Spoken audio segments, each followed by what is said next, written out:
ఈరోజు నేను వచ్చిన గ్రామం ఒకసారి చూస్తే బుడగట్లపాళెం. నేను మీ మీటింగ్ పెట్టుకోక మునుపు నేను దగ్గర ఒక గంట చేపలు పట్టే ప్రతి ఒక్కరితో మాట్లాడాను. సముద్రం దగ్గరికి వెళ్ళాను. ఎవరైతే సముద్రంలో అప్పుడే చేపలు తీసుకొచ్చారో ఆ చేపలన్నీ చూశాను.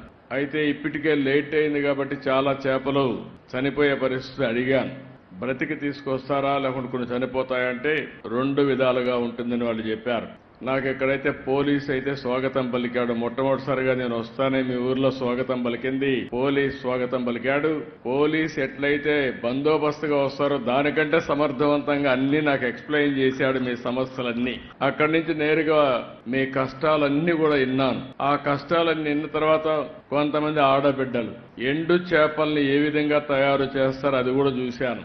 ఎవరైనా చేపలు ఎక్కువగా వచ్చినప్పుడు అవి మిగిలిపోతే ఆ చేపల్ని ఏ విధంగా ఎండబెట్టాలనో ఎండబెట్టి మళ్లీ ఆ చేపలను నెత్తిన పెట్టుకొని గ్రామం పోయి అమ్ముకొని మళ్లీ ఇక్కడికి వస్తున్నారు. వాళ్ళ కష్టాలు చూశాను. అక్కడి నుంచి నేరుగా బోట్ ఏ విధంగా రిపేర్ చేస్తారో పడవలు అది కూడా చూశాను. ఈరోజు చిన్న స్పేర్ పార్ట్స్ కూడా లేకుండా ఎక్కడికో పోయి శ్రీకాకుళం విశాఖపట్నం పోయి తెచ్చుకునే పరిస్థితి ఉంది.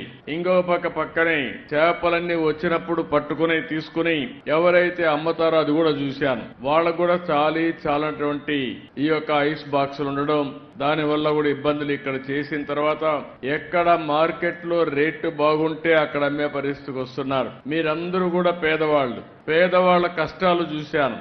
మీరు మామూలుగా అయితే బోటు మీరు తీసుకుని ప్రాణానికి కూడా భయపడకుండా రాత్రి 1 గంటకు బయలుదేరి సముద్రంలోకి వెళ్తున్నారు. ఓసారి సముద్రంలో అల్లకల్లోలాలు వచ్చినప్పుడు గాని, బాగా అలలు పెరిగినప్పుడు గాని, ఒకప్పుడైతే అలర్ట్ సిస్టమ్ కూడా ఉండేది కాదు.